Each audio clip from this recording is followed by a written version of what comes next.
오늘도 수요 말씀 축제에 나오신 모든 분들을 진심으로 환영하고 축복합니다.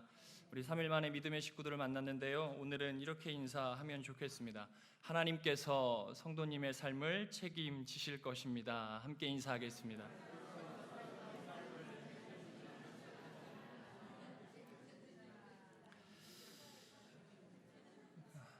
그렇습니다. 우리의 삶 완전하신 하나님께서 책임지시고 계심을 믿습니다. 그래서 염려보다는 감사요, 또 걱정보다는 기도를 앞세워 살 수 있는 것, 주님의 자녀가 누리는 권세 아닐까 생각합니다. 요즘 TV 프로 중에 오디션 프로그램들이 많이 방영되고 있습니다. 특히 가수를 꿈꾸며 살아가는 친구들이 참여하는 오디션 프로그램이 재미도 있고 감동도 있습니다. 저도 즐겨보는 애청자 중 한 명이지요. 어린 나이임에도 불구하고 자신의 꿈을 위해 서울로 무작정 올라와 혼자서 살아가는 친구들, 가정 형편이 어려워 생계를 위해 다른 일들을 어쩔 수 없이 하지만 마음속에는 꿈을 포기하지 않는 친구들, 자신의 뜻대로 모든 일들이 이루어지지는 않지만 늘 쓰러지지만 그때마다 자신이 꾸고 있는 꿈을 생각하며 다시금 삶을 일으키는 친구들, 이러한 친구들이 오디션장에 나와 노래를 합니다. 그때 그 노래를 듣는 심사위원들 중에는 지금껏 꿈을 위해 열심히 자신의 상황을 뒤로하고 열심히 달려온 그 친구들의 마음을 알아줍니다. 내가 너의 마음을 다 안다, 이렇게 심사평도 하고 위로해 줍니다. 그때 그 아이들의 눈에서는 눈물이 흐르지요. 힘든 삶을 위로받았다고 이렇게 종종 울면서 고백하는 그런 모습들을 본 적이 있습니다. 저는 하나님께서 오늘 우리의 삶을 그렇게 보고 계시지 않나 생각합니다. 한 해의 수학 앞에 힘겨워하고 전전긍긍하는 우리들의 모습, 세상 속에서 여러 가지 일로 지쳐있고 있는 우리들의 모습, 한 치 앞도 보이지 않는 삶의 여러 문제들 앞에 힘겨워하는 우리들의 모습을 오늘 하나님은 보시고 말씀하시지요. 내가 너의 마음을 다 안다. 내가 너를 책임지겠다, 위로해 주겠다 하시는 말씀, 오늘의 예배 가운데 꼭 듣고 돌아가시기를 간절히 축복합니다. 그런 의미로 다시 한번 인사했으면 좋겠습니다. 하나님께서 책임지실 것입니다. 하나님께서 책임지실 것입니다. 다 어렵다 하는 이때에 이 말씀이 우리들의 삶에 큰 힘이 되었으면 좋겠습니다. 예수님께서는 지난번 산상수훈의 말씀을 통해 우리들에게 정체성을 이야기하셨습니다. 우리는 세상의 소금과 빛이다 라는 사실을 일깨워 주셨지요. 우리가 소금과 빛이 되어야 한다라는 것이 아니라 이미 너희는 소금과 빛이 된 사람임을 깨달아라. 그리고 소금으로서의 맛을 잃지 않는 삶, 그리고 빛을 비추는 등불로서의 삶을 살아가거라 라고 하는 우리의 정체성 말씀해 주셨습니다. 사실 우리는 이미 세상의 소금과 빛으로 살아가고 있는 사람들이지요. 그래서 우리를 세상 사람들은 성도라고 하고 우리를 그렇게 구별해 주셨습니다. 우리가 소금으로서 그 맛을 잃지 않기 위해서 예수 그리스도의 빛을 우리들의 몸에 담아 발하기 위해서 무엇보다도 중요한 것이 있습니다. 그것은 끊임없이 우리의 부족함과 연약함 그리고 나약함을 인정하는 것이지요. 그래서 전적으로 하나님을 신뢰하는 것입니다. 이러한 삶은 결국 우리들의 착한 행실로 드러나게 되어 있다고 지난번 말씀까지 나누었습니다. 지난주의 말씀인 우리 마태복음 5장 16절의 말씀을 우리 다시 한번 읽어보도록 하겠습니다. 이같이 너희 빛이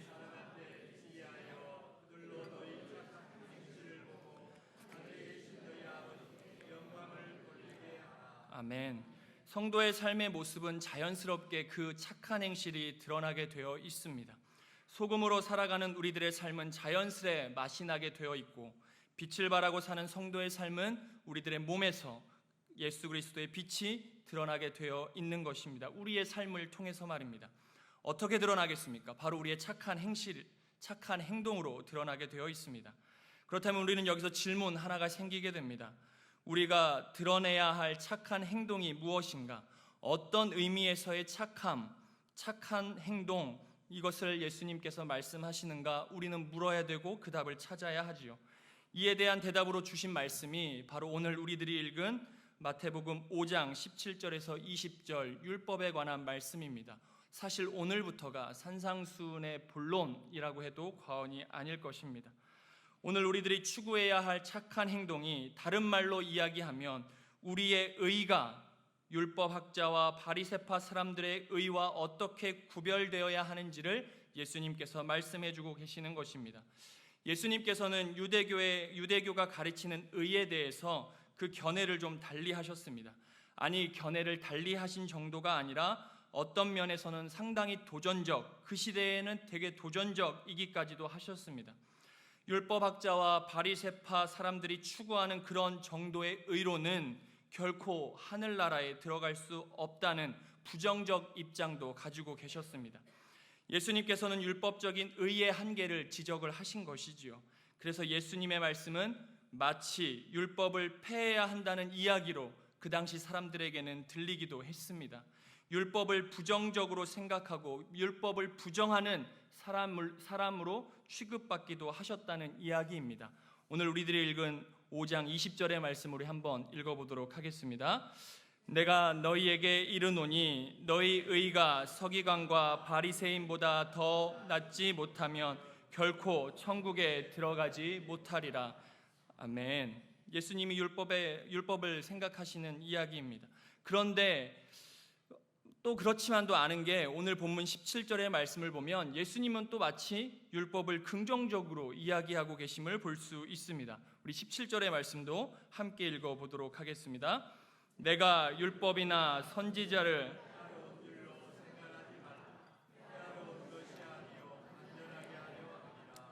아멘. 사실 율법학자와 바리새파 사람들은 사실 이미 이전에 예수님에 대한 오해를 가지고 있었습니다.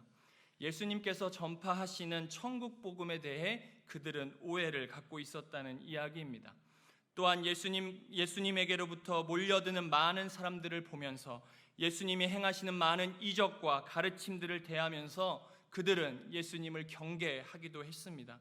이러한 것을 아신 예수님은 그들을 포함하여 많은 무리를 이끌고 산으로 올라가신 것입니다.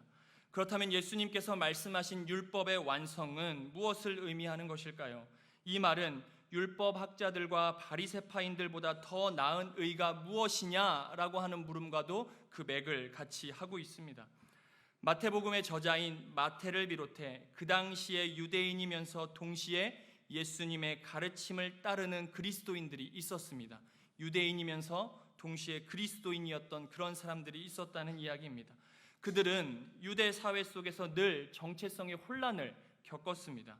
그들은 그리스도인이라는 것 때문에 같은 유대인들 속에서 박해를 그리고 비난을 받았습니다. 이러한 사실을 알았던 예수님께서는 팔복의 말씀 중에 마지막에 의를 위하여 박해받는 자들이 복이 있다고까지도 말씀해 주셨습니다. 그들은 그리스도인으로서 그리스도의 법을 따라 살아가려면 지금까지 그들의 삶을 지배해오던 율법의 굴레를 벗어나야 했습니다. 그렇다고 그들이 그 율법을 부정해버린다면 유대인으로서의 자신의 정체성을 부정하는, 지금껏 자신의 울타리를 부정하는 그런 격이 되었지요. 그래서 그들은 이러지도 저러지도 못하는 갈등의 상황에 늘 놓여 있었던 것입니다.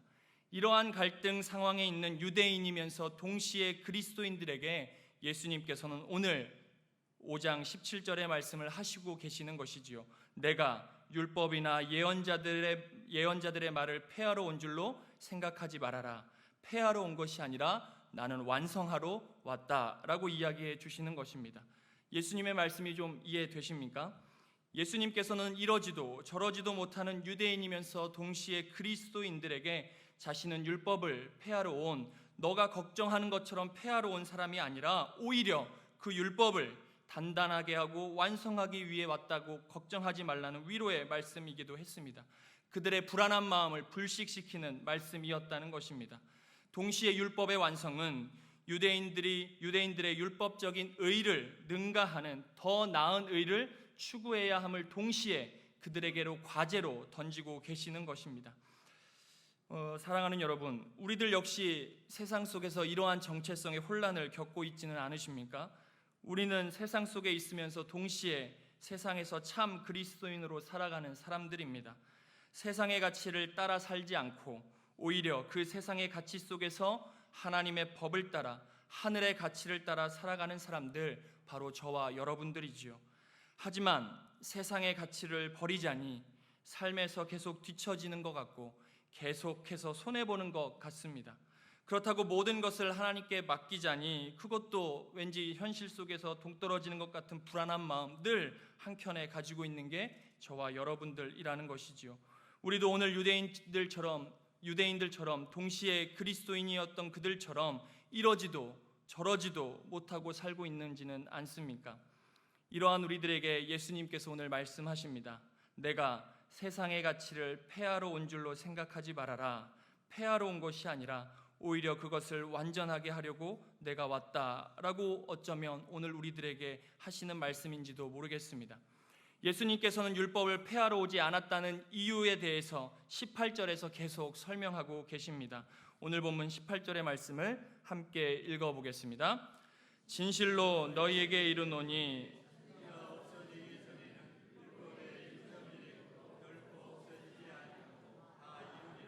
아멘. 여기에서 예수님께서는 율법에 대해 상당히 긍정적인 이야기를 하십니다. 긍정 정도가 아니라 그것을 넘어 적극적으로 율법을 포용하는 태도까지 보이고 계십니다. 구약 성경의 글자인 히브리어에는 점 하나와 획 하나에도 의미가 천차만별입니다.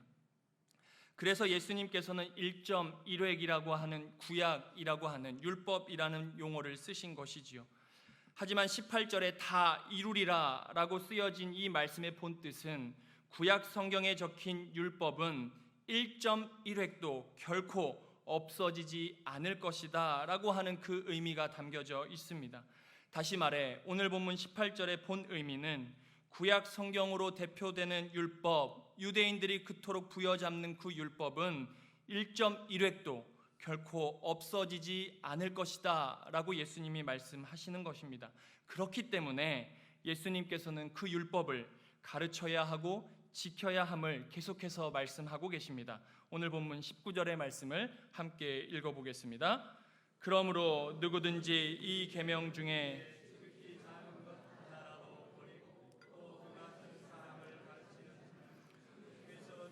작다 일컬음을 받을 것이요 누구든지 이를 행하며 가르치는 자는 천국에서 크다 일컬음을 받으리라. 우리는 율법을 맹신하며 그것만을 가르치고 그것만을 행하는 율법학자와 바리새파 사람들에 대해 부정적 인식이 있습니다. 하지만 오늘 말씀에서 예수님께서는 오히려 이들이 천국에서 큰 사람이라 말씀하고 계십니다. 이상하지 않으십니까? 왜 예수님께서는 율법을 행하는 바리새파 사람과 율법을 가르치는 율법학자들을 가리켜 천국에서 크다고 하는 것일까요? 이해가 되지 않습니다. 우리의 이해로는 말입니다. 예수님의 이러한 말씀은 조금 우리를 당혹해 하기도 합니다. 그런데 그 다음 구절이 더 재미있습니다. 우리 본문 20절의 말씀을 다시 한번 읽어보도록 하겠습니다. 내가 너희에게 이르노니 너희 의가 서기관과 바리새인보다 더 낫지 못하면 결코 천국에 못하리라. 아멘. 분명 19절에서는 율법을 가르치는 서기관, 율법학자와 율법을 행하는 바리새인들은 하늘나라에서 분명 큰 자라고 말씀하셨습니다. 그런데 예수님께서는 돌연 20절에서는 이들은 천국에 들어가지 못할 것이다 라고 이야기하십니다. 이게 무슨 말씀이겠습니까? 우리들의 의가 그들의 의보다 나아야 한다는 것을 예수님은 이야기하고 계시지요. 그들보다 더 나은 의를 가지고 있어야 하늘나라에 들어갈 수 있다는 겁니다. 율법학자, 바리새파 사람들이 가지고 있는 의로서는 결코 천국에 들어갈 수 없다는 것이지요. 왜 예수님께서는 19절에서는 그들을 큰 자라고 하시면서 20절에서는 그들이 천국에 들어가지 못한다 말씀하셨을까요? 여기에는 어떤 의미가 담겨 있을까요? 예수님께서는 율법학자들과 바리새파 사람들의 의를 굳이 부정하지는 않으셨습니다. 그들을 불의하다고도 말씀하시지 않으셨습니다. 그들의 의는 충분히 인정받을 만하였습니다.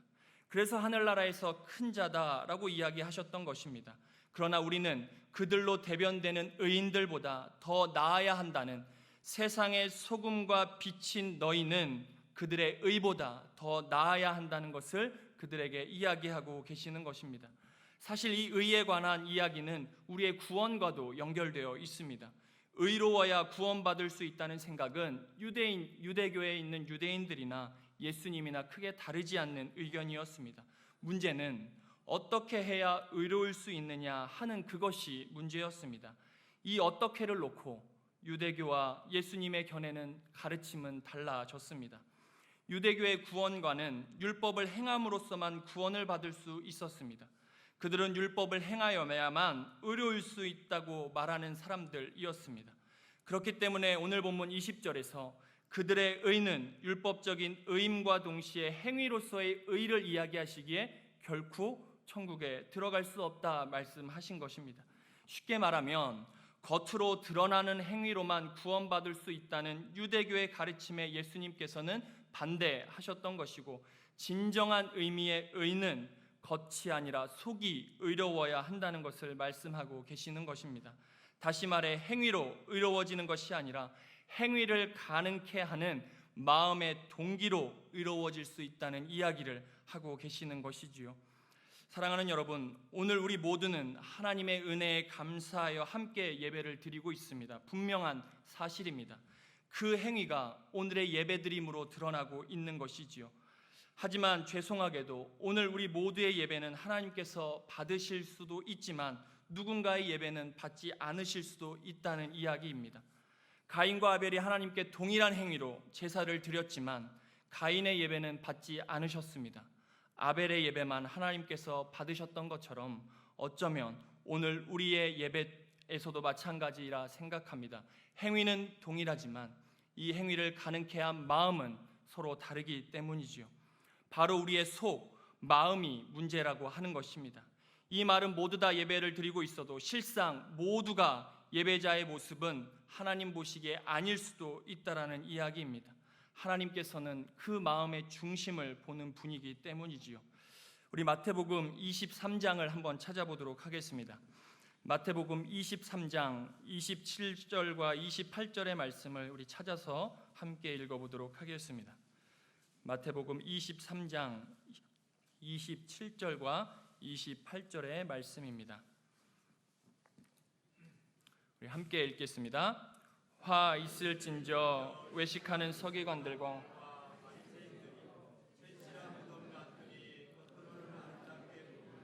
그 안에는 죽은 사람의 뼈와 모든 더러운 것이 가득하도다. 이같이 너희도 겉으로는 사람에게 옳게 보이되 안으로는 외식과 불법이 가득하도다. 오늘 저와 여러분의 마음은 어떻습니까? 오늘 하나님께서는 우리들의 마음에 주목하고 계시지요. 우리의 행위가 아닌 우리의 마음입니다.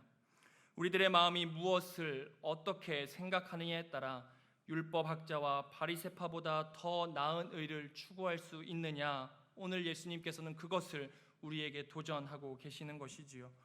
말씀의 전반부에 저는 우리의 정체성에 관하여 말씀을 드렸습니다. 우리 모두는 세상 속에서 그리스도인으로 살아가는 사람들입니다. 세상 사람들과 살아가는 겉은 비슷할지 모르지만 우리의 속, 우리의 마음은 그들과 전혀 다른 사람들이라는 이야기이지요. 썩어질 것을 사모하며 살아가는 삶과 영원한 것을 사모하며 살아가는 사람들, 겉은 비슷해 보이지만 그 속은 완전히 다릅니다. 또한 우리는 이미 세상으로부터 승리를 보장받아 살아가는 사람들이지요. 예수님께서 세상 권세를 모두 이기셨기 때문에 우리는 이미 승리한 사람들입니다. 세상 사람들과 겉은 비슷할지 모르지만 우리의 속은 전혀 다르다는 이야기입니다. 하나님의 입장, 하나님의 눈으로 보면 세상의 사람들과 완전히 다른 사람이 바로 저와 여러분이라는 것입니다. 그래서 우리는 하늘을 사모하는 사람들이지요. 하나님께로부터 큰 사람임을 인정받아야 하는 사람들입니다. 반대로 세상으로부터는 늘 작고 부족하고 겸손한 사람임을 깨달아야 하는 것이지요. 그래서 그리스도인들은 겸손해질 수밖에, 겸손해질 수밖에 없는 것입니다. 많은 사람들이 컵에 담긴 물을 보고 이렇게 이야기합니다. 컵에 물이 반밖에 남지 않았다, 또는 컵에 물이 반이나 남았다, 이렇게 둘 중에 하나를 이야기합니다. 어느 것이 더 긍정적인 삶이냐라고 하는 물음이지요.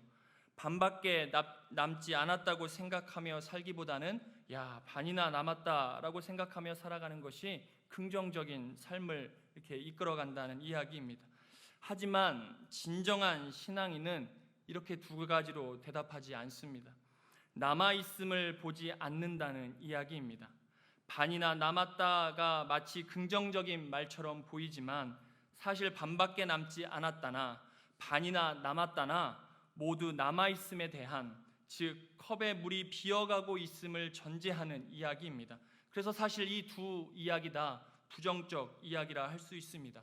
신앙인은 컵에 물이 반밖에 담기지 않는 컵을 보고 채워야 한다는 생각을 해야 하는 사람들입니다. 하나님의 은혜를 채워야 하는 사람, 하나님의 사랑을 늘 채우며 살아가야 하는 사람들이 바로 성도인 저와 여러분입니다. 그래서 물이 반쯤 담긴 컵을 보고도 아직 반밖에 채우지 못했다라고 이야기할 줄 알아야 한다는 것입니다. 자신의 부족함을 늘 인정해야 하는 것입니다. 자신을 부인하며 하나님을 의지하는 삶으로 늘 자신의 삶을 채워가야 한다는 것이지요. 이러한 마음이 우리들 마음 안에 늘 담겨져 있어야 합니다. 늘 그 마음으로 우리는 세상을 살아가야 하는 것이지요. 그리스도인이 아닌 세상의 사람들 중에는 소위 그리스도인들보다도 더 바르고 착하고 덕 있고 사랑하며 살아가는 사람들이 얼마나 많은지 모르겠습니다. 그들은 이야기합니다. 왜 꼭 예수님을 믿어야 하냐고 말입니다. 믿지 않아도 남에게 피해 주지 않고 더불어 행복한 삶을 살 수 있다고 그들은 주장합니다. 그렇기 때문에 우리는 세상 사람들보다 더 나은 의를 가지고 살아갈 수밖에 없습니다. 적당한 선에서 그들과 타협하는 삶을 살아서는 결코 안 되는 것입니다. 그들의 행하는 착한 행위보다 오히려 우리는 더 착한 행위로 그 삶을 드러내야 하는 사람들입니다. 그들의 사랑보다 더 사랑해야 합니다. 그들의 겸손보다 우리는 더 겸손해야 하는 사람들이 바로 저와 여러분 하나님의 자녀 성도라는 이야기입니다. 세상 사람들과 거친 비슷한 삶을 살아가는 것 같지만 우리의 속, 우리의 마음은 차원이 달라야 합니다. 그래야 겉모습도 달라지고 세상에서 진정한 의미의 승리를 우리는 얻어 살아갈 수 있는 사람들이지요. 그러기 위해 우리는 늘 우리의 부족함을 깨달아 늘 하나님의 은혜로 채워가야 하는 것입니다. 하나님의 말씀의 능력이 우리들의 마음에 채워져야 하는 사람들입니다. 기도의 은혜가 우리들의 삶을 지배해야 하는 사람들입니다. 감사함의 평안으로 우리의 삶을 늘 채워가야 하는 사람들, 그게 바로 저와 여러분 성도의 삶입니다. 사랑하는 여러분, 세상 앞에서는 겸손해지시기를 축복합니다. 더불어 하나님 앞에서는 큰 자로 칭찬받게 되시기를 더불어 축복드립니다. 이러한 삶이 하나님 보시기에 더 나은 의를 추구하는 복된 사람들의 삶임을 믿습니다. 그러한 삶을 살아가는 저와 여러분이 되기를 예수님의 이름으로 간절히 축복합니다. 우리 함께 기도하겠습니다. 하나님, 우리는 늘 부족한 사람이면서 동시에 연약한 사람들임을 진실로 고백합니다. 세상 앞에서는 늘 겸손해지면서 동시에 하나님으로부터는 큰 자라 칭찬받아야 하는 사람들로 살아가게 하옵소서. 하지만 우리의 욕심과 교만이 하나님의 능력과 하나님의 은혜를 채우기보다는 오히려 그 은혜를 비워가며 살아가고 있는지 되돌아보게 하시고 우리의 부족함을 깨달아 늘 하나님의 능력과 은혜를 구하며 채워가는 삶 살게 도와주시옵소서. 이미 세상을 이기신 예수님을 의지하며 우리는 승리를 보장받아 살아가는 사람들입니다. 그것을 믿음으로 바라보게 하시고 그것을 믿음으로 오늘 우리의 주어진 삶에서도 넉넉히 승리하며 살아가는 우리 모두 되게 인도해 주시옵소서. 감사드리며 모든 말씀 예수님의 이름으로 간절히 기도드립니다. 아멘.